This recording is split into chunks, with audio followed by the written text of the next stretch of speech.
Isang tunog ang bumasag sa nakabibinging katahimikan ng waiting area. Hindi ito malakas, pero sapat na para marinig sa loob ng kwartong yon kung saan tanging ang mahinang ugong ng aircon at ang nakakakabang tunog ng orasan sa pader ang gumagalaw. Isang tunog na parang isang halimaw na nagrereklamo mula sa kailaliman ng kanyang tiyan. Napayoko si Hailey Cruz. Ang kanyang mga pisngi ay nag-iinit sa kahihiyan. Pinilit niyang ipitin ang kanyang tiyan. Nagdarasal na sana'y walang nakarinig sa 4 na iba pang aplikante na kasama niya sa silid. Mga aplikanteng mukhang kagalang-galang sa kanilang mga planchado at mamahaling damit. Di tulad niya na paulit-ulit ng isinuot ang bestida na ito sa 3 magkakaibang interview nitong linggo. Pero huli na ang lahat, isang babae na may makapal na salamin ang sumulyap sa kanya. May bahagyang pagtaas ng kilay bago mabilis na ibinalik ang tingin sa hawak nitong folder. Gusto na niyang magpalamon sa lupa sa mga sandaling iyon, ngunit ang gutom na kanyang nararamdaman ay hindi lamang simpleng gutom para sa pagkain. Huling kain niya ay ang isang pirasong pandesal kagabi pa. Ang kakarampot na perang natitira sa kanyang wallet ay kailangan niyang itabi para sa pamasahe pa uwi. Hindi. Ang gutom na ito ay mas malalim, mas masakit. Ito ang gutom para sa isang disenteng trabaho. Gutom para sa katatagan. Gutom para sa pag-asa. 1 buwan na ang nakalipas mula nang biglang magsara ang dati niyang pinapasukan na kumpanya. 1 buwan nang walang tigil na paghahanap, ng sunod-sunod na pagtanggi, at ng paubos na ipon. Gabi-gabi, nakikita niya ang pag-aalala sa mga mata ng kanyang ama at ina. Ang mga kunot sa kanilang noo na tila ba mas lumalalim sa bawat araw na lumilipas. Ang pagkakautang na iniwan sa kanila ng isang business partner na nagtaksil ay parang isang malaking bato na nakadagan sa kanilang mga dibdib. Kailangan niya ang trabahong ito? Hindi. Kailangan niya ito. Miss Hailey Cruz? Isang matinis na boses ang tumawag sa kanyang pangalan. Napaangat ng tingin si Hailey. Isang babaeng nakauniporme ang nakatayo sa may pinto. The CEO will see you now. Biglang bumilis ang tibok ng kanyang puso. Ito na yon. Ang huling pag-asa. Nanginginig ang mga tuhod na tumayo si Hailey.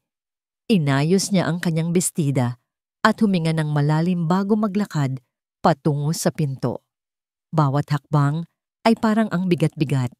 Ang bawat pagtunog ng takong ng kanyang murang sapatos sa makintab na sahig ay parang isang anunsyo ng kanyang kabiguan. Pagpasok niya sa opisina, tila ba lumamig palalo ang temperatura. Ang opisina ay napakalaki, napakalinis. Ang isang pader ay gawa sa salamin na nagpapakita ng tanawin ng buong syudad mula sa itaas. At sa gitna ng lahat ng iyon, sa isang malaking mesa na gawa sa maitim na kahoy, nakaupo ang CEO. Si Nicolo De Luna. Nakasandal ito sa kanyang malaking upuan. Ang mga paa ay nakapatong sa mesa na para bang pag-aari niya ang buong mundo. Hindi man lang siya nito tinapunan ng tingin. Ang atensyon nito ay nasa isang maliit na bola na paulit-ulit niyang inihahagis at sinasalo. Naupo si Hailey sa upuang nasa tapat ng mesa. Ang kanyang mga kamay ay nanginginig sa ibabaw ng kanyang kandungan. Ilang minuto ang lumipas sa katahimikan. Si Hailey ay hindi nagsalita. Si Nicolo De Luna ay patuloy lang sa paglalaro. Nang sa wakas ay nagsalita ito, ang boses nito ay malamig at walang kabuhay-buhay. Your resume is puring. Hindi pa rin ito nakatingin sa kanya. Napalunok si Hailey. Sir, I've seen hundreds of resumes just like this. Good grades, some experience, blah blah blah. Sa wakas ay ibinaba nito ang bola at tiningnan siya. Ang mga mata nito ay matalim at mapanuri. So tell me, Miss Cruz, why should I hire you? Napakurap si Hailey.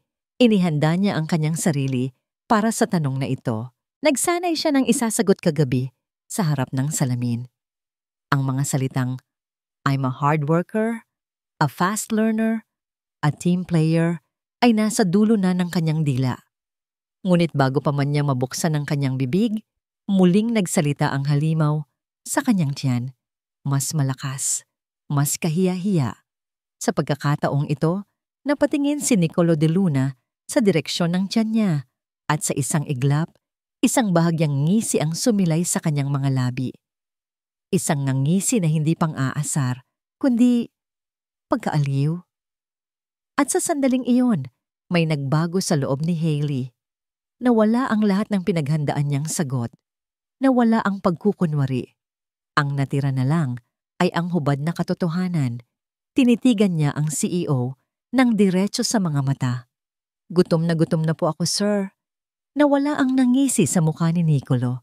Ang kanyang mga kilay ay bahagyang tumaas sa pagkagulat. Hindi lang po gutom sa pagkain. Mabilis na dugtong ni Hailey, ang mga salita ay bumubuhos mula sa kanya na parang isang sirang gripo. Gutom po ako sa trabaho, gutom sa pag-asa. Ang kumpanyang pinapasukan ko ay nagsara. Ang mga magulang ko ay baon sa utang. Kailangan ko po ng trabahong ito para mabuhay kami. I will do anything, sir. Maglilinis ako ng opisina nyo. Magtitimpla ako ng kape nyo araw-araw. Ibabawas nyo sa sahod ko ang bawat minutong may late ako.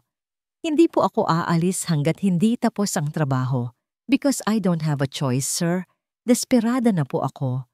Natapos ang kanyang talumpati. Ang tanging maririnig na lang ay ang kanyang sariling paghinga. Handa na siya. Handa na siyang paalisin. Handa na siya sa isa na namang kabiguan. Tinitigan siya ni Nicolo de Luna ng ilang segundo. Ang kanyang mukha ay blanko, imposibleng basahin. Pagkatapos, dahan-dahan nitong kinuha ang folder ng resume ni Hailey mula sa mesa. Inihagis niya ito sa kanyang harapan. Okay, you're hired. Natigilan si Hailey. Ano po?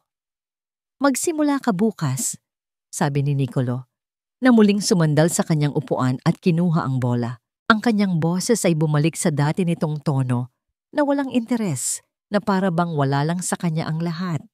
At pakibilan mo na rin ako ng kape. Hindi makagalaw si Hailey sa kanyang kinauupuan. Ang kanyang isip ay blanko. Hindi niya maintindihan ang nangyari. Natanggap ba talaga siya? Ganoon lang ba kadali iyon? O ganoon lang ba kahirap? Nang sumarado ang pinto at tuluyang maglaho si Hailey Cruz sa kanyang paningin, doon lamang pinakawalan ni Nicolo de Luna ang isang hininga na hindi niya namalayang kanina pa pala niya pinipigilan. Nawala ang pagkakainip sa kanyang mukha. Nawala ang malamig na aura. Ang nanatili ay ang isang matinding pakiramdam ng tagumpay. Kinuha niya ang cellphone sa kanyang bulsa at mabilis na nagdial. Sir? Sagot ng boses sa kabilang linya, ang kanyang pinuno sa HR department. I-cancel mo na ang lahat ng interview para sa posisyon ng secretary. Utos ni Nicolo. Ang kanyang boses ay kalmado pero may bigat. May nakuha na ako. Po, agad-agad sir. Pero may 5 pa pong nakaschedule ngayong araw. I don't care. Tell them the position has been filled. Hindi na niya hinintay ang sagot. Ibinaba na niya ang tawag. Tumingin siya sa bintana, sa syudad na tila ba isang maliit na laruan mula sa kanyang kinatatayuan. Sa wakas. Pagkatapos ng ilang linggong paghihintay at maingat na pagpaplano, nasa kanya na rin si Hailey. Ang lahat ng ito ay hindi nagkataon lamang.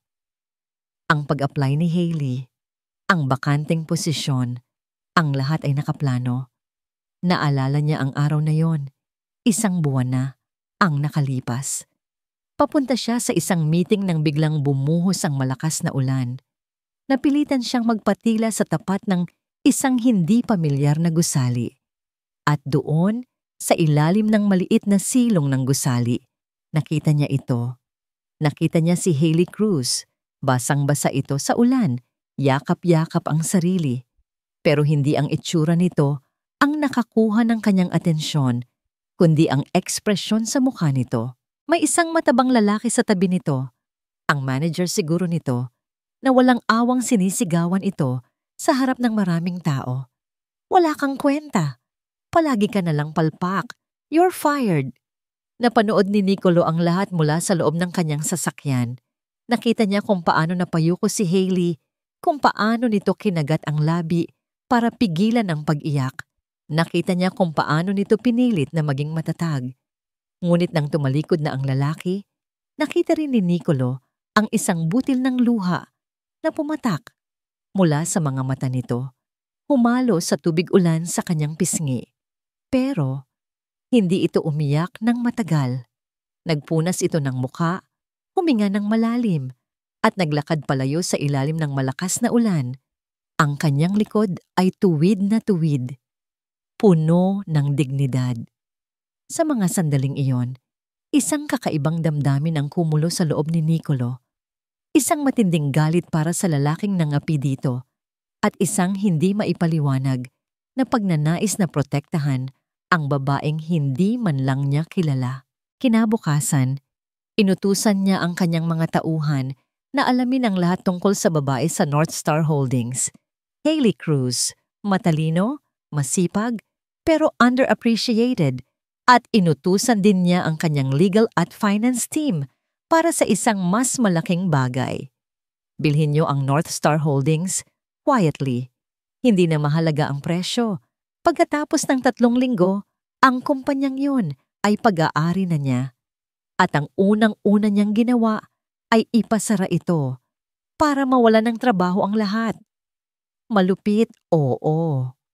Ngunit yun lang ang tanging paraan para masigurado niyang darating si Hailey sa pintuan niya. Isang katok sa pinto ang pumutol sa kanyang pag-iisip. Bumukas ito at pumasok si Hailey. May dalang isang paper cup ng kape. "Sir, heto na po ang kape niyo." Inilapag nito ang kape sa kanyang mesa, maingat na maingat. Pinanood ni Nicolo ang bawat galaw nito, ang paraan ng paglalakad nito, ang bahagyang panginginig ng kamay nito, ang determinasyon sa mga mata nito. Tumawag siyang muli. Sa pagkakataong ito, ang pinuno ng kanyang legal department, Attorney Romero. Sabi niya, habang nakatingin pa rin kay Hailey, "Ipadala mo dito sa opisina ko ang employment contract para kay Miss Cruz." "Right away, sir." "And make one small revision." Dagdag ni Nicolo, ang kanyang boses ay bahagyang bumaba. "Gawin mong imposible para sa kanya na umalis sa kumpanya sa loob ng 2 taon, kahit anong mangyari." Isang sandaling katahimikan ang sumunod. "Understood, sir." Ibinaba niya ang tawag. Hindi nagtagal, dumating ang isang staff na may dalang folder. Iniabot nito kay Hailey. "Miss Cruz, ito na po ang contract niyo. Please sign 3 copies." Kinuha ni Hailey ang folder, ang kanyang mukha ay nagliwanag sa tuwa. Isang ngiti ang sumilay sa kanyang mga labi. Isang totoong ngiti na ngayon lang nakita ni Nicolo. Tila ba nakalimutan na nito ang lahat ng kahihiyan at paghihirap kanina. "Salamat po," sabi nito. Ang boses ay puno ng pasasalamat. Naupo ito sa upuan sa harapan niya at mabilis na binuklat ang mga papel. Hindi na nito binasa ang mga nakasulat. Ang tanging mahalaga lang sa kanya ay ang linya sa dulo kung saan ilalagay ang kanyang pangalan. Kinuha ni Nicolo ang tasa ng kape. Mainit. Tamang-tama lang. Pinanood niya habang kinukuha ni Hailey Bonin ang ballpen. Pinanood niya habang inilalapat nito ang dulo ng ballpen sa papel. Narinig niya ang mahinang kaluskos nito habang isinusulat nito ang kanyang pangalan. Hailey S. Cruz, isang pirma. Isang simpleng pirma na para kay Hailey ay simula man ng isang bagong trabaho. Ngunit para kay Nicolo, habang tinitingnan niya ang pangalan nito sa kontrata, isang ngiti ang sumilay sa kanyang mga labi. Isang ngiting may halong tagumpay at isang bagay na mas malalim, mas komplikado. Ito ang pagsasara ng kanyang bitag. Sa wakas, nasa tabi na rin kita at sisiguraduhin kong hindi ka na makakaalis pa. 1 taon. 1 taon na ang lumipas mula nang pirmahan ni Hailey ang kontratang iyon. At sa loob ng 1 taon, Binago niya ang takbo ng opisina ng CEO. Hindi na siya ang babaeng halos himatayin sa gutom sa waiting area. Ngayon, siya na si Miss Hailey Cruz, ang Executive Secretary na kinatatakutan at iginagalang ng lahat. Siya ang nagsasaayos ng schedule ni Nicolo de Luna. Siya ang sumasagot sa mga tawag na ayaw nitong sagutin. Siya ang gumagawa ng mga report na tinatamad itong gawin. Siya ang uma-attend ng mga meeting na hindi nito sinisipot. Sa madaling salita, siya ang nagpapatakbo ng buhay nito at, sa maraming pagkakataon, ng buong kumpanya. Good morning, Miss Janice. Bati ni Hailey sa head ng accounting department. Hawak ang isang folder. Pinapa-approve ko lang itong payroll adjustment. Tiningnan ni Janice ang papel. Napakunot ang noo nito. Miss Cruz, sigurado ka ba rito? May kaltas ang sahod ni Sir Nicolo? Baka magalit yon. Ngumiti si Hailey, isang nangiting matamis pero may pahiwatig ng bakal. Absent siya ng 3 araw nung nakaraang linggo nang walang paalam. Company policy is company policy. Napalunok si Janice. Oh, okay. Kung yan ang sabi mo. Ganoon ang naging reputasyon ni Hailey. Siya lang ang tanging tao sa buong De Luna Corp na hindi natatakot sa CEO. Dahil sa isang taong pagtatrabaho sa ilalim nito, natuklasan niya ang isang malaking sikreto. Si Nicolo de Luna ay isang henyo, oo. Pero isa rin siyang tamad na henyo. Mas gusto pa nitong magbasa ng libro sa opisina o maglaro ng kung anong bago sa cellphone nito kaysa magtrabaho. At si Hailey, nauhaw sa trabaho, ang sumalo ng lahat. May business conference mamayang gabi, sir. Paalala ni Hailey habang naglalagay ng schedule sa planner ni Nicolo. Black tie event, kailangan niyo pong pumunta. Cancel it, sagot ni Nicolo. Hindi inaalis ang tingin sa binabasang libro. Hindi po pwede. Nandoon ang lahat ng bigating investors. It's important for the company's image. You go, sabi nito na parang wala lang. You know what to say. Napabuntong hininga si Hailey. Sir, kailangan po kayo doon. Kayo ang mukha ng kumpanya. Isinara ni Nicolo ang libro at tinitigan siya. Ikaw ang leeg, Hailey. Kung saan ka lumingon, doon ako susunod. So go. That's an order. Wala nang nagawa si Hailey. Gabi. Ang ballroom ng isang 5-star hotel ay puno ng mga taong nakasuot ng magagarang damit. Si Hailey, sa kanyang simpleng itim na gown na nakuha niya mula sa isang ukay-ukay, ay pakiramdam niya ay wala siya sa lugar. Pinilit niyang ngumiti at makipag-usap sa ilang mga kakilala. Iniiwasan niya ang mga tanong kung nasaan ang amo niya. He's running a bit late. Ang palusot niya palagi. Miss Cruz, right? Hailey Cruz? Isang malambing na boses ang narinig niya mula sa kanyang likuran.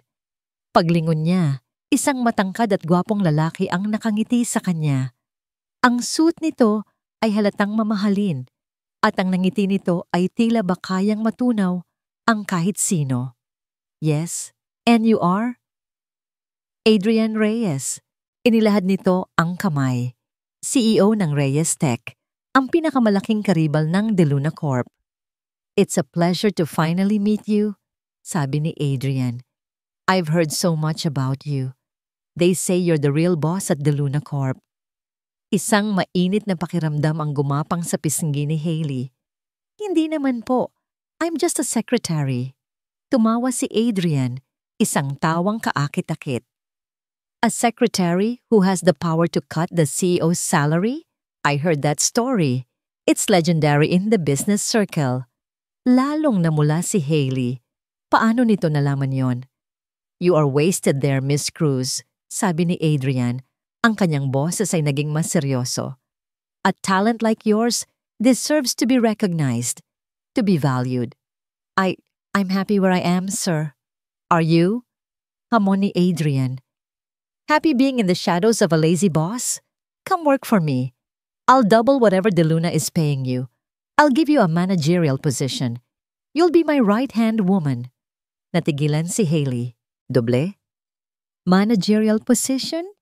Iyon ay isang alok na halos imposible niyang tanggihan. Ang utang ng kanyang mga magulang. Matatapos na sana ang lahat. Bago pa man siya makasagot, isang pamilyar na boses ang bumasag sa kanilang pag-uusap. She's not interested. Sabay silang napalingon ni Adrian. Doon, nakatayo si Nicolo de Luna. Suot ang isang perpektong itim na tuxedo. Ang kanyang muka ay walang emosyon, pero ang kanyang mga mata ay matalim na nakatitig kay Adrian. De Luna, bati ni Adrian hindi natitinag. I thought you were too busy to grace us with your presence. I changed my mind, sagot ni Nicolo.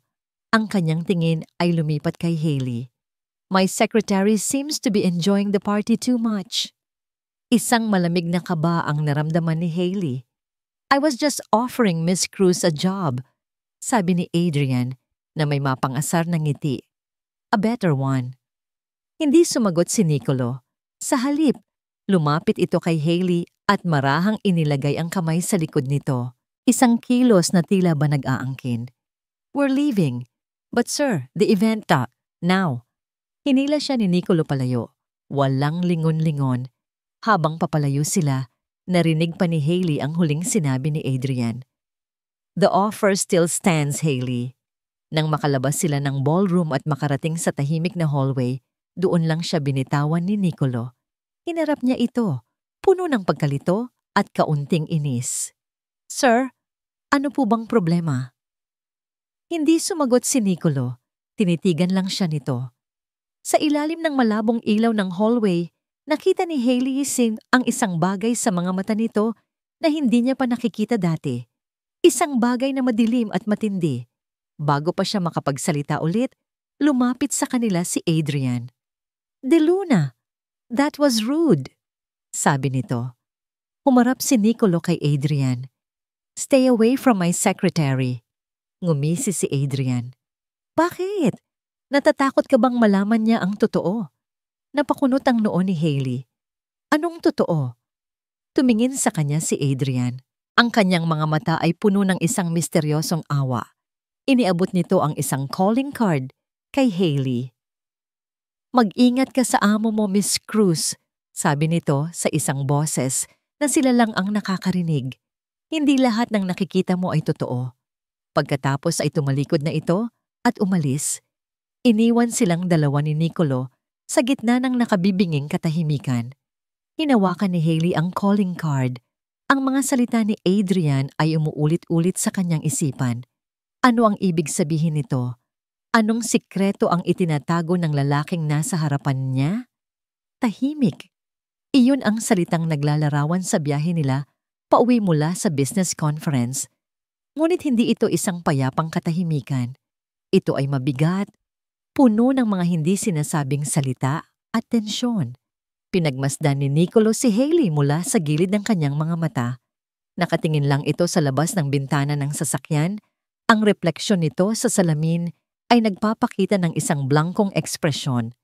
Hawak pa rin nito ang calling card na ibinigay ni Adrian Reyes. Isang apoy ang nag-aalab sa dibdib ni Nicolo. Pagseselos, hindi niya kailanman naramdaman ito ng ganito katindi. Oo, may mga babaeng dumaan sa buhay niya, ngunit wala ni isa sa kanila ang nagparamdam sa kanya ng ganitong uri ng takot. Takot na baka isang araw, may ibang lalaking makakita sa halaga ni Hailey. Ang halaga na matagal na niyang nakikita. Ang halaga na pilit niyang itinatago sa mundo. Si Adrian Reyes, matalino, mayaman, at higit sa lahat, mapanukso. Alam ni Nicolo kung paano maglaro si Adrian. At ang alok nito kay Hailey ay hindi lang isang simpleng business proposal. Iyon ay isang hamon, isang direktang atake sa kanya. Itapon mo yan. Napalingon si Hailey sa kanya. Nagulat. Po? Ang card, sabi ni Nicolo. Ang kanyang boses ay mariin. Itapon mo. Tinitigan siya ni Hailey ng ilang segundo na para bang sinusubukan nitong basahin ang kanyang isip. Pagkatapos, dahan-dahan nitong ibinaba ang bintana at pinakawalan ang maliit na piraso ng papel. Pinanood ito ni Nicolo hanggang sa lamunin ito ng dilim at ng bilis ng kanilang sasakyan. Kahit papaano, bahagya siyang gumaan. Kinabukasan sa opisina, sinubukan nilang bumalik sa normal. Ngunit ang tensyon ay naroon pa rin. Ramdam ni Nicolo ang distansya ni Hailey at lalo siyang nabahala. Nagpanggap siyang abala sa mga papeles nang marinig niya itong may kausap sa telepono. Opo, inay. Oo, uuwi ako sa Biyernes. Mga 2 araw lang po. Miss na miss ko na rin po kayo. Uuwi siya. Sa probinsya. Biglang isang ideya ang nabuo sa isip ni Nicolo. Isang ideya na desperado at walang lohika.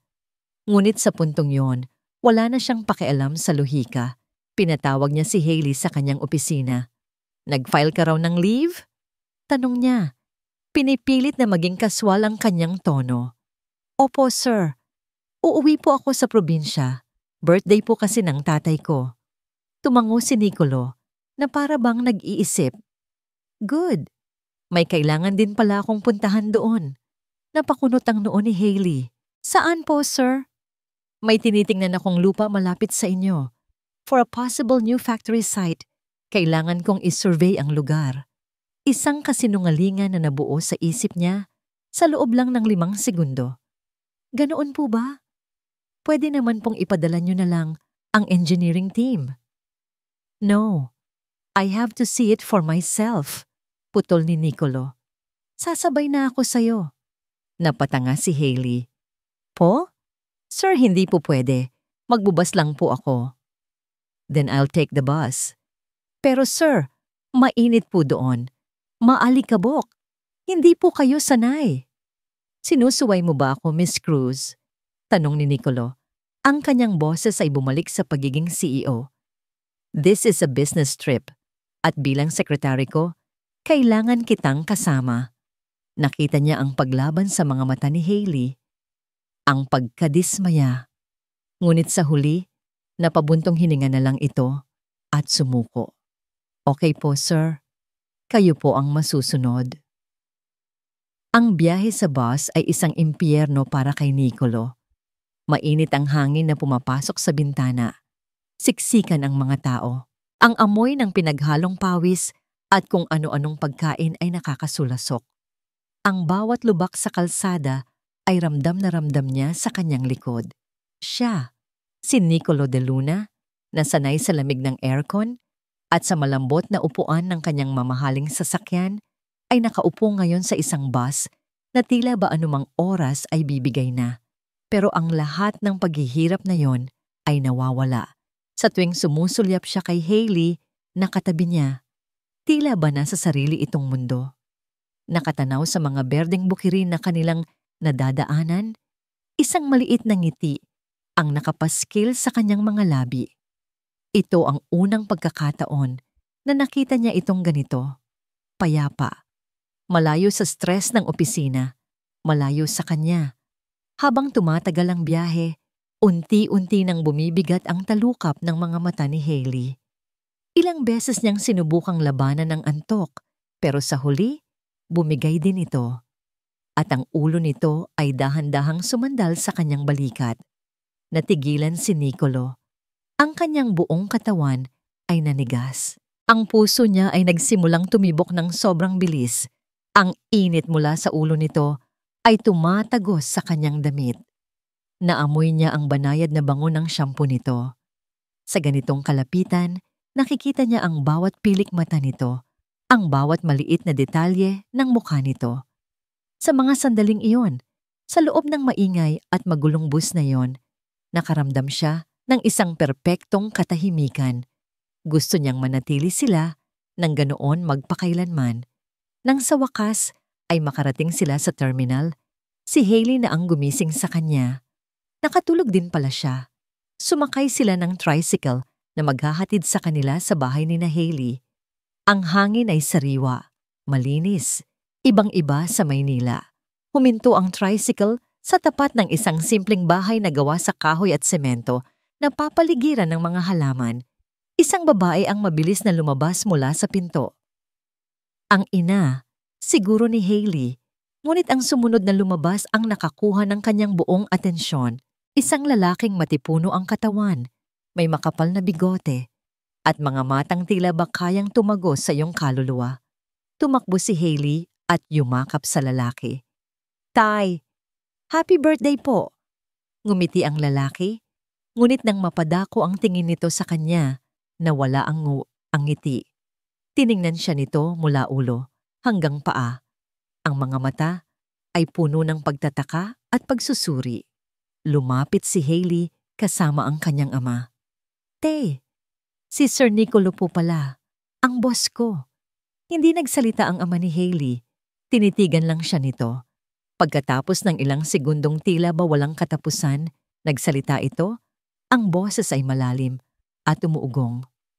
"Anong masamang hangin ang nagdala sa amo ng anak ko dito?" Ang hapunan ay naging isang malaking interogasyon. Nakaupo si Nicolo de Luna sa kanilang maliit na lamesa sa pagitan ng kanyang tatay Berto at nanay Elena. Si Hailey ay nasa tapat niya at sa bawat subo niya ng kanin, ramdam niya ang titig ng kanyang mga magulang na nakatuon sa kanyang amo. "Taga saan ka nga ulit, iho?" Tanong ng kanyang ama habang nagsasali ng adobo sa plato ni Nicolo. "Sa Maynila po." Magalang na sagot ni Nicolo. Sinubukan nitong ngumiti, pero halatang halata ang pagiging hindi nito komportable. "Ano ba talaga ang sadya mo dito sa probinsya namin? Huwag mong sabihing yang lupa-lupa na yan. Maraming pwedeng utusan. Bakit ikaw pa mismo?" Diretsong tanong ni Tatay Berto. Napaubo si Hailey. "Tay, hayaan mo siyang sumagot, anak." Napalunok si Nicolo. "Mahalaga po ang proyektong ito, sir. Gusto ko pong masigurado na maayos ang lahat." Pinanood ni Hailey kung paano subukang kumain ni Nicolo. Ang CEO na sanay sa mga mamahaling steak at fine dining ay ngayon kumakain ng adobong manok gamit ang kamay. Isang pagsubok na makisama sa kanyang ama. At sa kabila ng pagiging asiwa nito, may kung anong bahagi sa puso ni Hailey ang naantig. Naging mas maayos ang lahat nang dumating ang kanyang mga tiyuhin. Dala ang isang bote ng lambanog.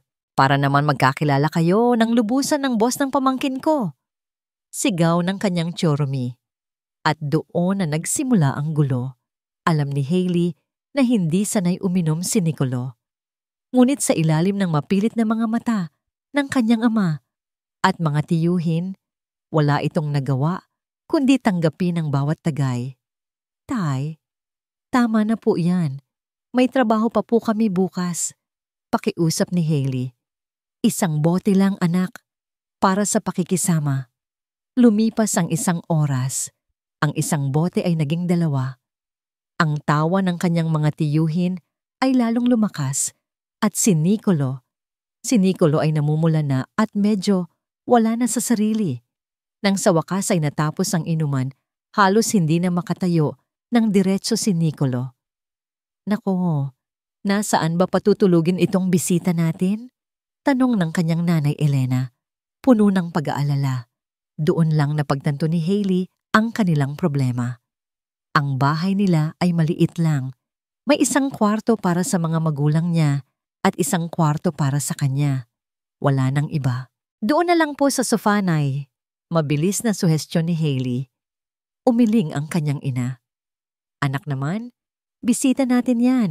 Masakit sa likod ang sofa na yan. Alam mo, doon na lang siya sa kwarto mo. Maglalatag na lang ako ng banig sa sahig." Nanlaki ang mga mata ni Hailey. "Nay, hindi po pwede." Ang kahihiyan at kaba ay biglang bumalot sa kanya. Isang lalaki sa loob ng kwarto niya. Ang amo pa niya. "Dito lang naman siya sa sahig matutulog, anak. Walang mali siya." Bulong ng kanyang ina na para bang iyon na ang pinakaluhikal na solusyon sa mundo. "Ano ka ba? Huwag ka nang maarte. Lasing na ang tao." Wala nang nagawa si Hailey. Habang tinutulungan ng kanyang ama at tiyuhin si Nicolo na pumasok sa kanyang kwarto, pakiramdam niya ay gusto na niyang umiyak sa sobrang gulo ng isip niya. Inilatag ng kanyang ina ang isang banig at unan sa sahig. Ilang talampakan lang ang layo mula sa kanyang kama. Sige na, matulog na kayo, sabi ng kanyang ina bago isara ang pinto. Naiwan si Hailey sa loob ng kwarto kasama ang isang lasing na Nicolo de Luna. Agad itong bumagsak sa banig at sa isang iglap, nakatulog na ito, may kasama pang mahinang hilik. Hindi mapakali si Hailey paano sila napunta sa sitwasyong ito. Pinilit niyang matulog, ngunit ang bawat paghilik ni Nicolo ay nagpapaalala sa kanya na may kasama siyang ibang tao sa kanyang silid. Ang gabi ay naging napakahaba. Kinaumagahan, si Hailey ang unang nagising. Sumisikat na ang araw. Dahan-dahan siyang bumangon, maingat na huwag gumawa ng ingay. Tiningnan niya si Nicolo na mahimbing pa ring natutulog sa sahig. Sa liwanag ng umaga, nawala ang imahe nito bilang isang makapangyarihan at nakakatakot na CEO. Mukha lang itong isang ordinaryong lalaki na napasarap ang tulog. Isang bahagyang nanangiti ang sumilay sa labi ni Hailey, ngunit ang nangiting iyon ay agad na naglaho. Dahan-dahang bumukas ang pinto ng kanyang kwarto. Pumasok ang kanyang tatay Berto, may dalang isang tasa ng kape. Anak, gising ka na pala. Natigilan ito. Ang mga mata nito ay nanlaki. Ang tingin nito ay napako sa anyo ni Nicolo na natutulog sa sahig. Pagkatapos, dahan-dahan itong lumingon sa kanya na nakaupo sa kanyang kama. Isang nakabibinging katahimikan ang namayani sa silid. Nakita ni Hailey ang pagbabago sa mukha ng kanyang ama. Ang pagkalito ay naging pagtataka. Ang pagtataka ay naging hinala. At ang hinala ay naging isang nag-aapoy na galit. Ang tasa ng kape sa kamay nito ay nagsimulang manginig. Ang mga ugat sa leeg nito ay nagsimulang lumitaw. Tay! Halos pabulong na sabi ni Hailey. Parang may bumara sa kanyang lalamunan. Alam niya ang iniisip nito. Isang maling-mali at nakakatakot na konklusyon. Hindi ito sumagot. Ibinaba nito ang tasa ng kape sa isang maliit na mesa. Ang bawat galaw nito ay mabagal, kontrolado, na lalong nagpatindi sa kaba sa dibdib ni Hailey. Lumakad ito palapit kay Nicolo at sinipa ito ng malakas sa paa. Nagising si Nicolo, nagulat at naguguluhan. Aray, ano nang? Ngunit bago pa man niya matapos ang kanyang sasabihin, dinuro siya ng daliri ng Tatay Berto. Ang boses nito, nang sa wakas ay lumabas, ay hindi isang sigaw. Ito ay isang kulog. Isang kulog na yumanig sa buong bahay. Walang hiya ka. Binaboy mo ang anak ko sa sarili naming pamamahay. Panagutan mo siya. Nag-angat ng tingin si Nicolo. Ang kanyang mukha ay puno pa rin ng kalituhan mula sa pagkalasing at biglaang paggising. At pagkatapos, ang huling mga salita ng kanyang ama ay tumusok sa puso ni Hailey na parang isang punyal. Pakasalan mo ang anak ko. Ang mga salitang yon, pakasalan mo ang anak ko, ay tumama sa pandinig ni Nicolo na parang isang musika. Ang sakit ng kanyang ulo dahil sa hangover ay biglang naglaho. Ang pagkalito sa kanyang isip ay napalitan ng isang napakalinaw na kaisipan. Ito na yon. Ito ang pagkakataon na hindi niya inaasahan. Ngunit ito ang perpektong solusyon sa lahat. Mas maganda pa kaysa sa 2 taong kontrata. Mas matibay, mas permanente.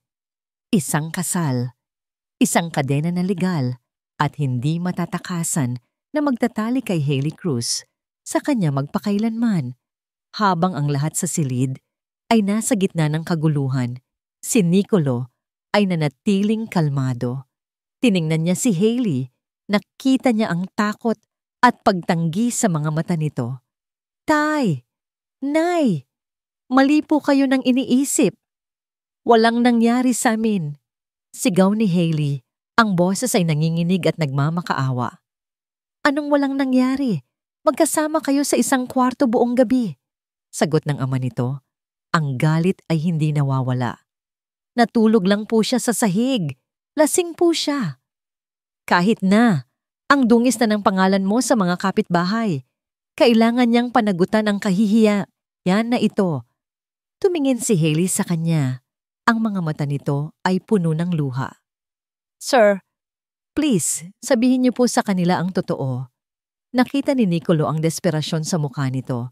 Isang maliit na tinik ng konsensya ang tumusok sa kanyang dibdib. Nasasaktan niya ito. Alam niya. Ngunit ang pagnanais na makasigurado na hindi ito makukuha ni Adrian Reyes o ng kahit sino pa ay mas malakas. Huminga siya ng malalim. Tumingin siya ng diretso sa ama ni Hailey. "Opo, sir?"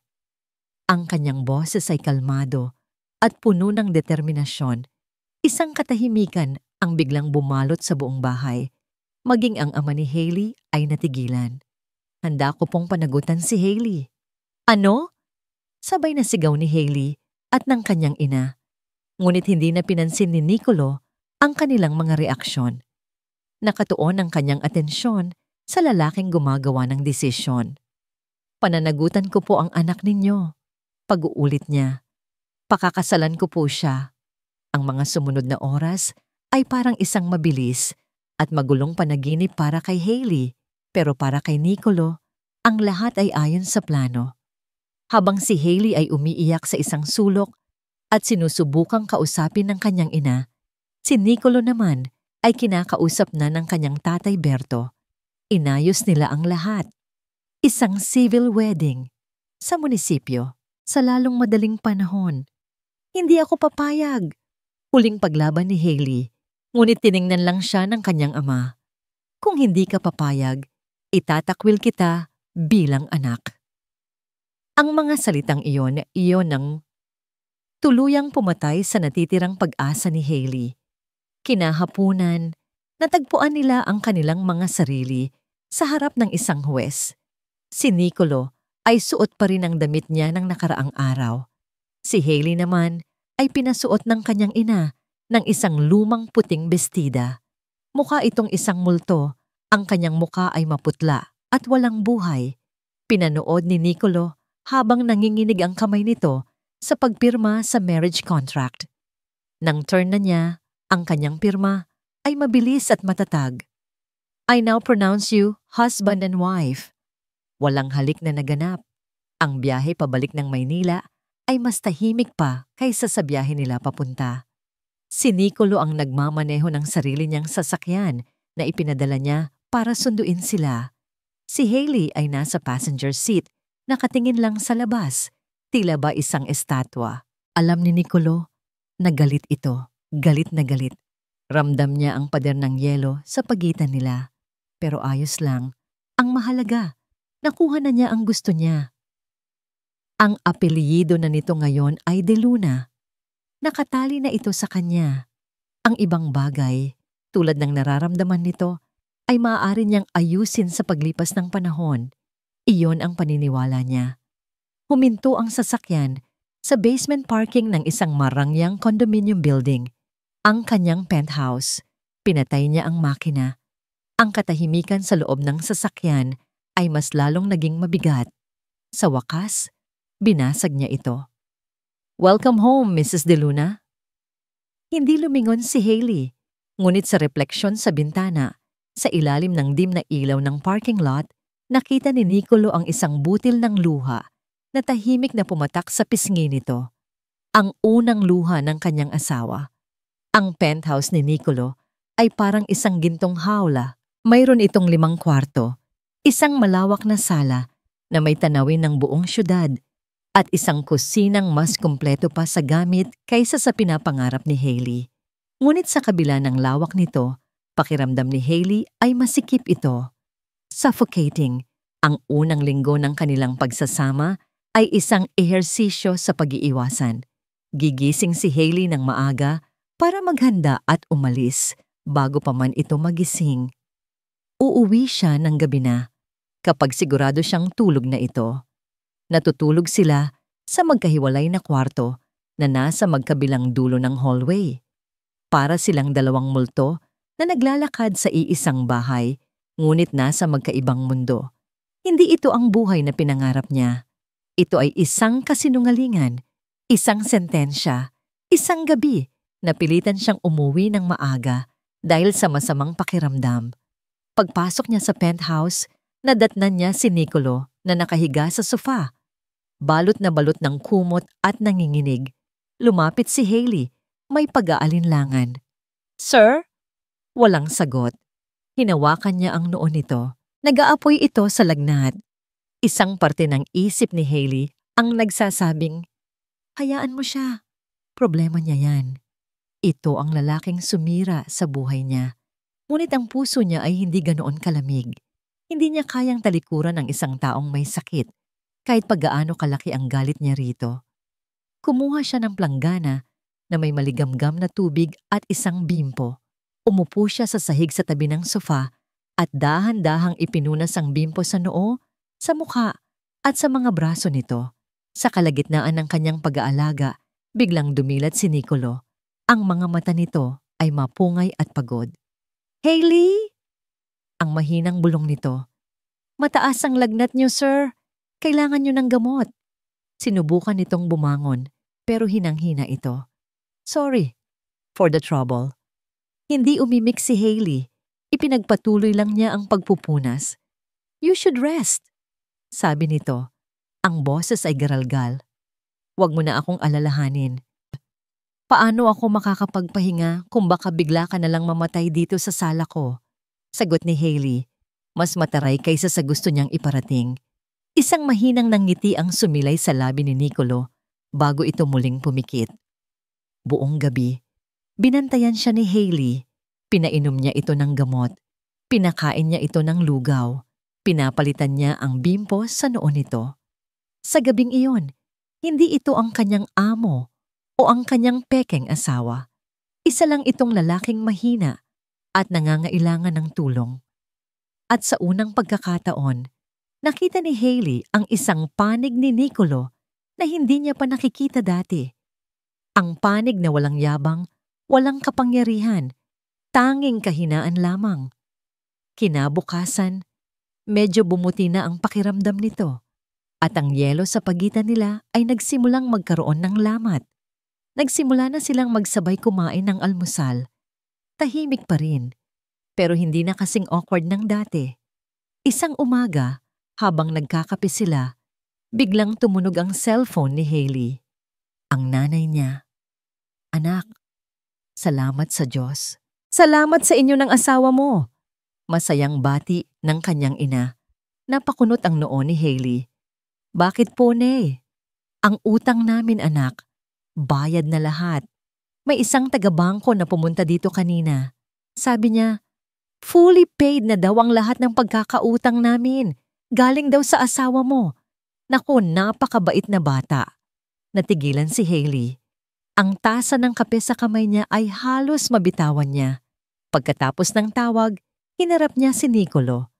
Ang kanyang puso ay puno ng magkahalong emosyon, pasasalamat, gulat, at kaunting hiya.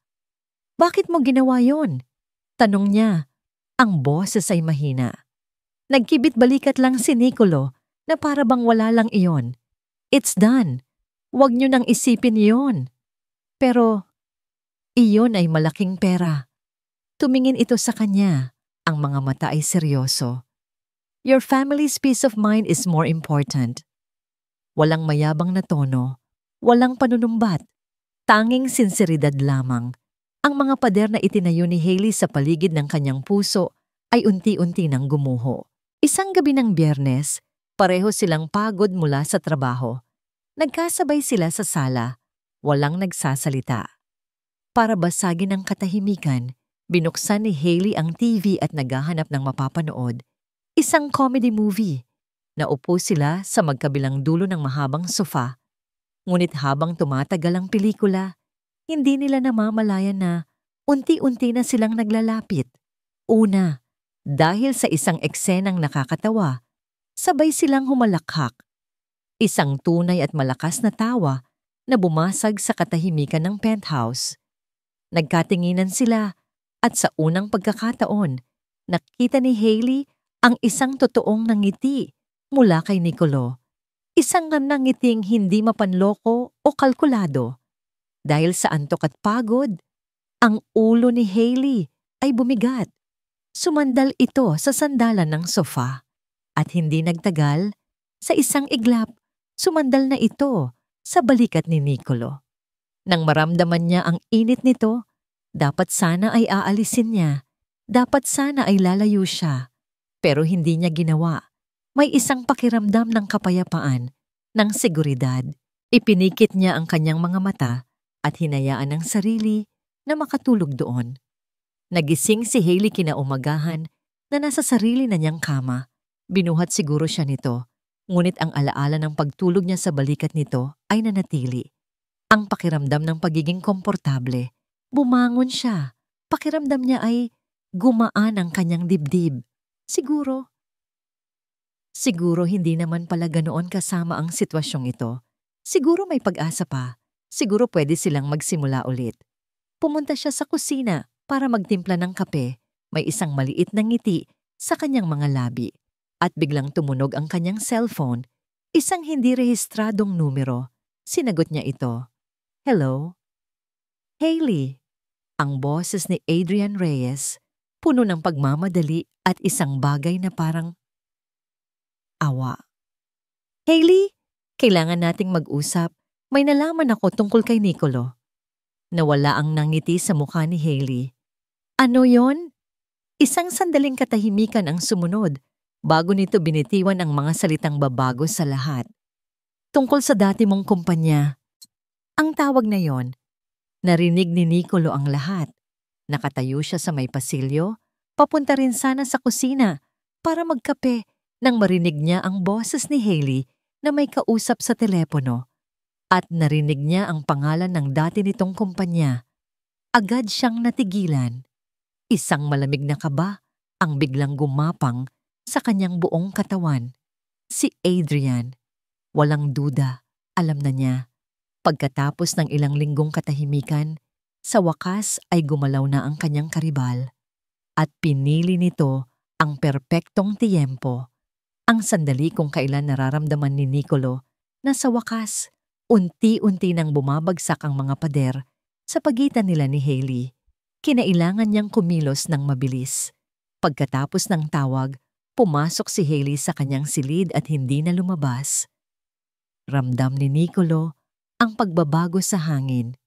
Ang namumuong kapayapaan sa pagitan nila ay biglang naglaho, napalitan ng isang mabigat at nakakabinging tensyon. Pumasok si Nicolo sa kanyang home office at mabilis na tinawagan si Adrian. Anong gusto mo? Tanong ni Nicolo, walang paligoy-ligoy. Isang tawa ang narinig niya mula sa kabilang linya. De Luna, akala ko hindi ka natatawag. Ang gusto ko? Simple lang. Ang gusto ko ay ang makita kang bumagsak. Kung pera ang habol mo, hindi ako interesado sa pera mo. Putol ni Adrian. Ito ay personal. At nahanap ko na ang pinakamalaking kahinaan mo, ang sekretarya mo. O dapat ko bang sabihing, ang asawa mo? Nagsikip ang panga ni Nicolo. Huwag mo siyang idamay dito. Huli na ang lahat. Alam ko na ang lahat, Nicolo. Kung paano mo binili ang North Star Holdings. Kung paano mo sinadya na mawalan siya ng trabaho. Kung paano mo minanipula ang lahat para lang mapunta siya sa'yo. Isang magandang kwento, hindi ba? Parang isang fairy tale o baka isang horror story. Bawat salita ni Adrian ay parang isang suntok sa sikmura ni Nicolo. Anong gusto mong kapalit para sa katahimikan mo? Wala, sagot ni Adrian. Dahil ang ebidensya na ipadala ko na sa kanya. Anumang oras mula ngayon, mababasa na niya ang lahat. Biglang naputol ang tawag. Natigilan si Nicolo. Ang kanyang puso ay nagsimulang tumibok na parang tambol.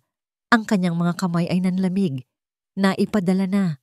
Huli na ang lahat. Isang desperadong plano ang nabuo sa kanyang isip. Siguro, kung maipaparamdam niya kay Hailey kung gaano niya ito kamahal. Siguro, kung makikita nito ang sinseridad niya. Siguro, mapapatawad pa siya nito. Mabilis siyang lumabas ng condominium. Nagmaneho siya na parang wala nang bukas. Nagpunta siya sa pinakamalapit na flower shop at binili ang pinakamalaking buke ng mga puting rosas. Ang paboritong bulaklak ni Hailey. Isang detalye na nalaman niya mula sa pag-iimbestiga niya noon. Pagkatapos, pumunta siya sa isang jewelry store. Bumili siya ng isang simpleng kwintas na may pendant na hugis araw. Sumisimbolo ito kay Hailey, ang liwanag niya sa madilim na mundo ni Nicolo. Bumalik siya sa penthouse, dala-dala ang mga regalo. Ito na ang kanyang huling baraha, isang desperadong sugal. Pagbukas niya ng pinto, ang sala ay madilim. Ang tanging liwanag ay nagmumula sa mga ilaw ng syudad sa labas. At doon, sa gitna ng sala, nakaupo si Hailey sa sofa. Hindi ito gumagalaw. Nakatingin lang ito sa kawalan. "Hailey?" Tawag ni Nicolo. Ang kanyang boses ay nanginginig. Dahan-dahan itong lumingon sa kanya. Ang mukha nito ay blangko. Walang emosyon. Ngunit ang mga mata nito ay parang dalawang basag na salamin. Wasak. Napatingin si Nicolo sa center table sa harap nito. Nakalapag doon ang isang brown envelope. At sa tabi nito, nakakalat ang mga dokumento. Mga papeles na may logo ng De Luna Corp, mga bank transfer record, at ang deed of sale ng North Star Holdings, ang lahat ng ebidensya ng kanyang kasalanan. Nabitiwan ni Nicolo ang hawak niyang mga bulaklak. Ang mga puting rosas ay nagsikalat sa sahig. Ang kanilang kaputian ay tila isang pang-iinsulto sa dilim na bumabalot sa silid. Ang maliit na kahon ng alahas ay nahulog mula sa kanyang nanginginig na kamay. Unti-unti, itinaas ni Hailey ang kanyang tingin mula sa mga papel patungo sa kanya. Ang kanyang mga mata ay walang buhay, ngunit ang kanyang boses, nang sa wakas ay nagsalita ito, ay matalim at puno ng yelo. De Luna Corp subsidiary acquired North Star Holdings 3 days before it was dissolved. Binasa nito ang isang linya mula sa dokumento. Ang bawat salita ay parang isang hatol. "Tell me, Nicolo." Ang kanyang boses ay nagsimulang manginig, hindi dahil sa lungkot, kundi dahil sa isang nagbabadyang galit. Nung ibig sabihin nito, ang tanong ni Hailey ay binitawan sa hangin na parang isang bomba na naghihintay sumabog. Sa mga sandaling iyon, alam ni Nicolo na wala ng paraan para itago ang katotohanan. Wala ng kasinungalingan ang makakapagligtas sa kanya. Ang tanging natitira na lang ay ang hubad at masakit na katotohanan. Lumunok siya. Ang kanyang lalamunan ay tuyong-tuyo. "Hailey, let me explain." Isang tawa ang kumawala sa bibig ni Hailey. Isang tawang walang saya.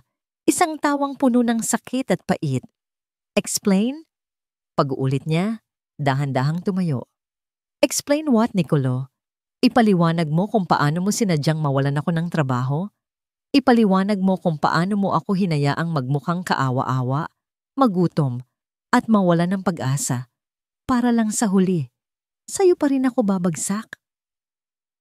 Lumakad siya palapit sa kanya. Ang bawat hakbang ay mabigat.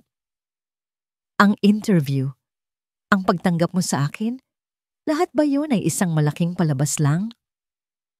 Hindi makasagot si Nicolo.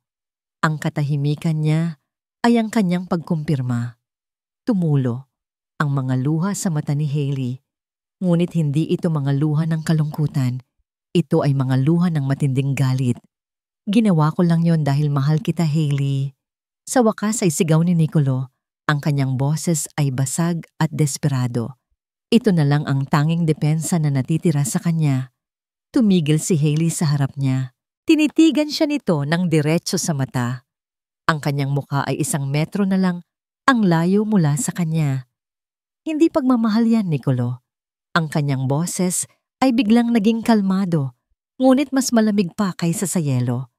Ang bawat salita ay parang isang patalim na tumutusok sa puso ni Nicolo. Hindi pagmamahal ang manloko, hindi pagmamahal ang magmanipula, hindi pagmamahal ang paglalaruan ng buhay ng isang tao na parang isa ka lang Diyos. Dinuro niya ang dibdib ni Nicolo. Ang tawag dyan, kasakiman. Sakim ka. Gusto mo lang makuha ang gusto mo kahit sino pa ang masagasaan mo, kahit ano pa ang masira mo. Nyugyog ni Nicolo ang kanyang ulo. Hindi totoo yan.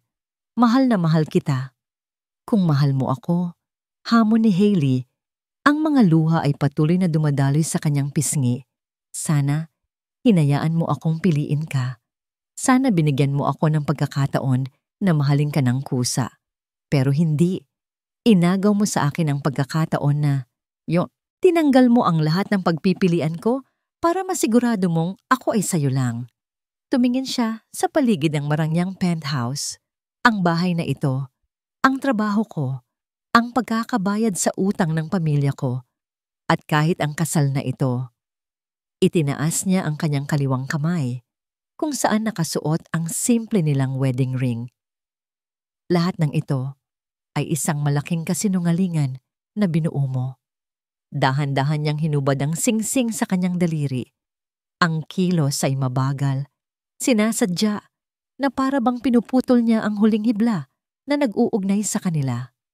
Ang akala ko, sa wakas, nagkakaroon na ng liwanag ang buhay ko. Ang akala ko, sa kabila ng lahat, nagsisimula na akong maging masaya sa tabi mo. Pero isa lang din pala yung ilusyon, isa lang din palang parte ng plano mo. Hinawakan niya ang kamay ni Nicolo at inilagay ang singsing sa palad nito. Malamig ang singsing, kasing lamig ng nararamdaman niya. Ayoko na, Nicolo, tapos na ako sa larong ito. Pagkatapos ay tumalikod siya at naglakad patungo sa kanyang kwarto. Sinundan siya ni Nicolo, ang isip ay gulong-gulo. Saan ka pupunta? Hailey, mag-usap tayo? Wala na tayong dapat pag-usapan. Sigaw niya mula sa loob ng kwarto. Narinig ni Nicolo ang tunog ng mga drawer na binubuksan at isinasara. Ang kaluskos ng isang maleta. Aalis siya. Tunay na aalis na siya.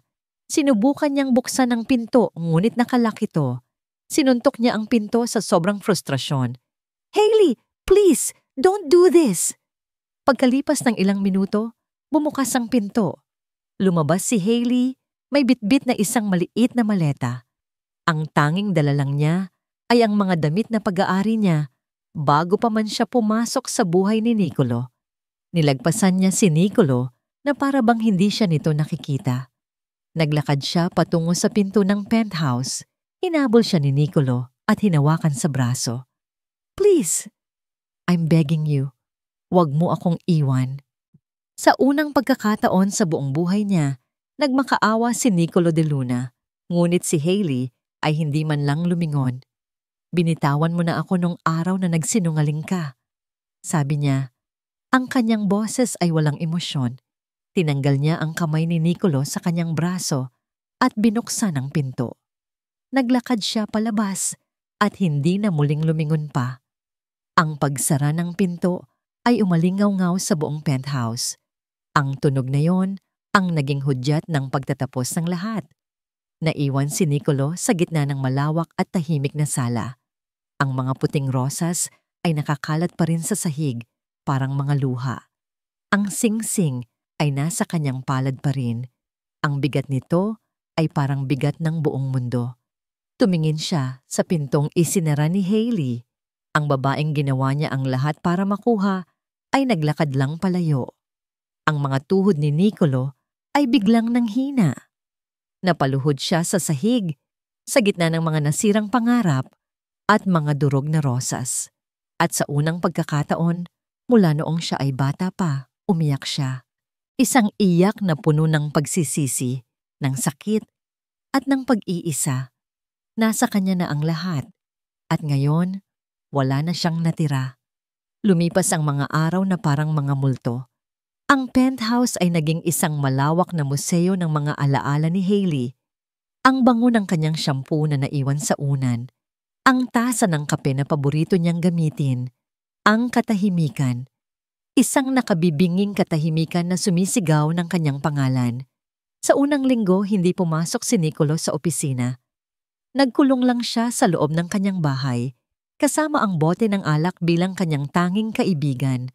Umaasa siya na sa bawat pag-inom niya, mabubura ang sakit. Ngunit sa bawat paggising niya sa umaga na may hangover, mas lalong tumitindi ang sakit at ang pagsisisi. Na-realize niya ang isang bagay sa gitna ng kanyang paglalasing. Nagawa niyang makuha ang kahit anong gusto niya sa buong buhay niya gamit ang pera at kapangyarihan. Ngunit ang tanging bagay na pinakamahalaga sa kanya, ang pagmamahal at tiwala ni Hailey, ay ang siya mismo ang sumira. Sa ikalawang linggo, pilit niyang pinulot ang mga piraso ng kanyang sarili. Pumasok siya sa opisina. Ang kanyang mesa ay malinis, masyadong malinis. Walang nag-aayos ng kanyang schedule. Walang naghahanda ng kanyang kape. Walang boses na nagpapaalala sa kanya ng kanyang mga meeting. Sa unang pagkakataon, napilitan siyang gawin ang lahat ng mag-isa. At sa unang pagkakataon, naintindihan niya kung gaano kalaki ang papel na ginagampanan ni Hailey sa kanyang buhay, hindi lang bilang asawa o sekretarya, kundi bilang ang nag-iisang taong nagbibigay ng kaayusan sa magulo niyang mundo. Sa gitna ng kanyang trabaho, isang hindi inaasahang bisita ang dumating. Si Adrian Reyes. "I heard what happened," sabi nito. Umupo sa silyang dating inuupuan ni Hailey. "I'm sorry." Tinitigan siya ni Nicolo, walang emosyon. "Bakit ka nandito? Para ipagdiwang ang pagkapanalo mo?" Umiling si Adrian. "Walang nanalo dito, Nicolo. Nagpunta ako dito para sabihing, hinahangaan ko ang ginawa niya." "Anong ibig mong sabihin?" "Pagkatapos niyang umalis sa'yo, inalok ko ulit siya ng trabaho. Triple the offer. Lahat ng gusto niya ibibigay ko." Kwento ni Adrian. "Pero tinanggihan niya. Alam mo ba kung anong sinabi niya sa akin?" Hindi umimik si Nicolo. "Ayoko nang maging parte ng laro ng mayayaman," sabi niya. "Gusto ko lang ng isang simpleng buhay na ako mismo ang nagtayo." Isang bagay ang kumirot sa puso ni Nicolo. Kahit sa gitna ng kanyang pagkasira, pinili pa rin ni Hailey ang dignidad. Pinili niya ang sarili niya. "She's a strong woman," sabi ni Adrian bago tumayo. "You lost a treasure, De Luna." Nang makaalis si Adrian, mas lalong luminaw ang lahat kay Nicolo. Ang pagmamahal ay hindi tungkol sa pag-aari. Ito ay tungkol sa pagbibigay ng kalayaan. At iyon ang isang bagay na hindi niya kailanman naibigay kay Hailey. Kinabukasan, gumawa siya ng isang desisyon. Pinatawag niya ang kanyang abogado. Naghanda sila ng mga papeles, hindi para habulin si Hailey, kundi para palayain ito. Pagkalipas ng ilang araw, nalaman niya kung nasaan si Hailey. Bumalik ito sa dati nilang inuupahang apartment bago pa man ito magtrabaho sa De Luna Corp. Isang maliit at simpleng lugar. Nagpunta siya doon. Walang dalang bulaklak, walang dalang alahas. Dala lang niya ang isang folder at ang mabigat niyang puso. Nang buksan ni Hailey ang pinto at makita siya, walang emosyon ang mababakas sa mukha nito. Pagod lang. "Anong kailangan mo?" tanong nito. Ang boses ay malamig. Hindi sumagot si Nicolo. Sa halip, iniabot niya ang folder. Nag-aalangan man ay kinuha ito ni Hailey at binuksan. Sa loob, nakita nito ang mga papeles. Annulment papers. "Ano to?" "Pinapawalang bisa ko na ang kasal natin," sabi ni Nicolo. Ang kanyang boses ay mahina ngunit matatag. "Lahat ng gastos, ako na ang bahala. Kailangan ko lang ng pirma mo." Tumingin sa kanya si Hailey. Ang mga mata nito ay puno ng pagkalito. "Bakit?" "Dahil ito ang tama," sagot ni Nicolo. "Dahil karapatan mong maging malaya. Karapatan mong bumuo ng sarili mong buhay na hindi ako parte. Hindi na kita guguluhin." Sa loob ng folder, may isa pang sobre. Isang sulat kamay. "Lahat ng ginawa ko ay mali," pagpapatuloy ni Nicolo habang nakatingin sa sahig. Hindi niya kayang salubungin ang mga mata nito. "Naging duwag ako. Natakot akong baka hindi mo ako piliin. Kaya tinanggal ko ang lahat ng pagpipilian mo. I'm sorry. I'm so sorry for everything, Hailey." Sa wakas, nag-angat siya ng tingin. Nakita niya ang isang luhang namumuo sa gilid ng mga mata ni Hailey. "Malaya ka na, Hailey." Isang katahimikan ang namayani sa pagitan nila. Isang katahimikang puno ng mga nasayang na pagkakataon at mga pusong nasaktan. "Patawarin mo ako." Pagkasabi noon, tumalikod na si Nicolo. Hindi na niya hinintay ang sagot nito. Hindi na niya hinintay na makita kung pipirmahan ba nito ang mga papel. Bawat hakbang palayo sa pintong yon ay parang isang karayom na tumutusok sa kanyang puso. Ito na siguro ang pinakamasakit na bagay na ginawa niya sa buong buhay niya. Ang palayain ang nag-iisang taong gusto niyang makasama habang buhay. 2 linggo. 2 linggo nang nakatambak lang sa ibabaw ng maliit na mesa ni Hailey ang folder na iniwan ni Nicolo.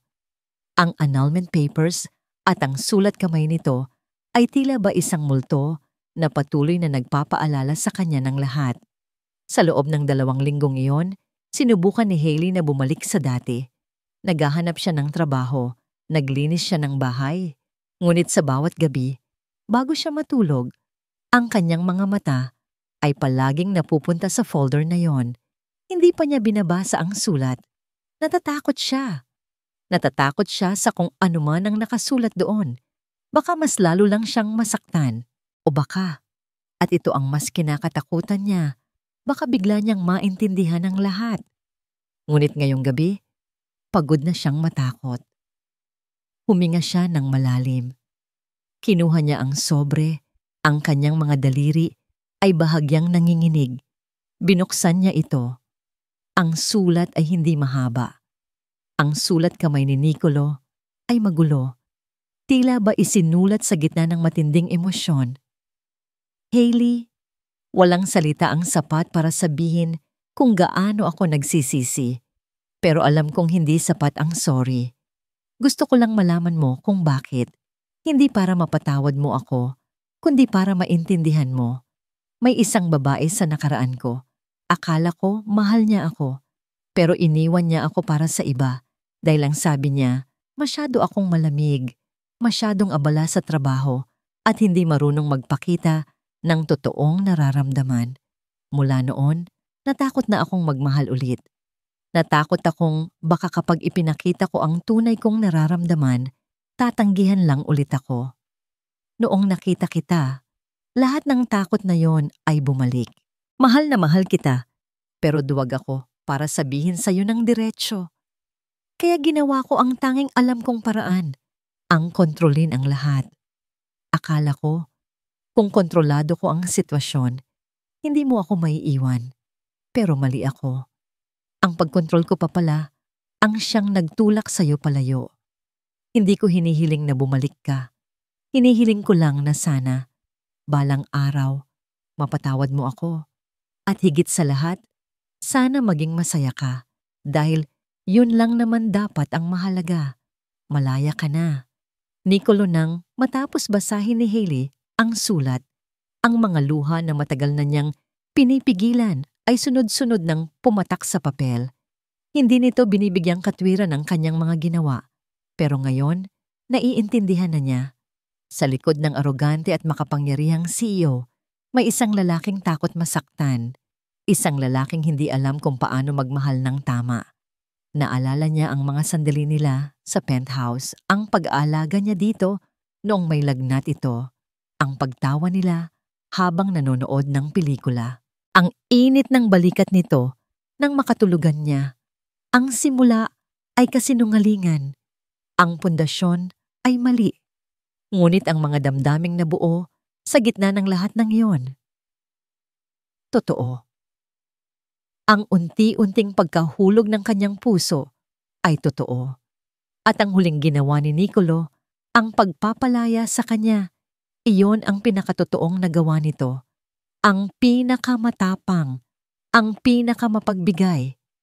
Isang bagay na hindi kailanman gagawin ng isang sakim na tao. Pinunasan ni Hailey ang kanyang mga luha. Isang desisyon ang nabuo sa kanyang puso. Isang desisyon na hindi galing sa galit o sakit, kundi sa pag-unawa at pag-asa. Kinuha niya ang annulment papers at sa isang mabilis na kilos, pinunit niya ito sa gitna. Pagkatapos ay pinunit niya ulit at ulit. Hanggang sa maging maliliit na piraso na lang ito ng papel. Kinabukasan isinuot ni Hailey ang kanyang paboritong bestida.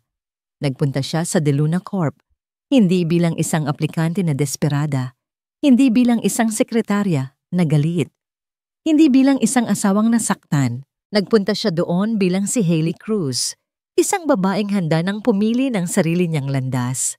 Dire-diretso siyang pumasok sa opisina ng CEO. Hindi na siya kumatok. Naabutan niya si Nicolo na nakaupo sa kanyang mesa. Ngunit hindi ito naglalaro o nagbabasa ng libro. Nakayuko ito sa isang tumpok ng mga papeles, seryosong-seryoso sa kanyang ginagawa. Mukha itong pagod. Pumayat ito. Nang maramdaman nito ang kanyang presensya, dahan-dahan itong nag-angat ng tingin. Ang gulat, pagkalito, at isang maliit na kislap ng pag-asa ay gumuhit sa mukha nito. "Hailey!" Hindi nagsalita si Hailey. Naglakad siya papunta sa coffee machine sa gilid ng opisina. Nagtimpla siya ng isang tasa ng kape. Itim. Walang asukal. Kung paano nito gusto, dinala niya ito sa mesa ni Nicolo at marahang inilapag sa tabi ng mga papeles nito, tulad na lang ng ginawa niya noong unang araw niya sa trabaho. Tumingin si Nicolo mula sa kape, pabalik sa kanya. Ngumiti si Hailey. Isang maliit, totoong nangiti. Hailey Cruz. Ipinakilala niya ang kanyang sarili na para bang ito ang kanilang unang pagkikita. Nag-a-apply para sa posisyon sa puso mo. Nakita niya ang unti-unting panlalaki ng mga mata ni Nicolo. Ang pagkabigla sa mukha nito. "Pwede bang magsimula ulit na tayo?" Hindi agad nakasagot si Nicolo. Tinitigan lang siya nito na para bang hindi ito makapaniwala na totoo ang nangyayari. At sa ilalim ng maliwanag na ilaw ng opisina, nakita ni Hailey ang dahan-dahang pamumuo ng luha sa mga mata ng lalaking minsan nang sinira ang kanyang mundo. Ngunit sa pagkakataong ito, alam niyang sila, nang magkasama, ay bubuuin itong muli.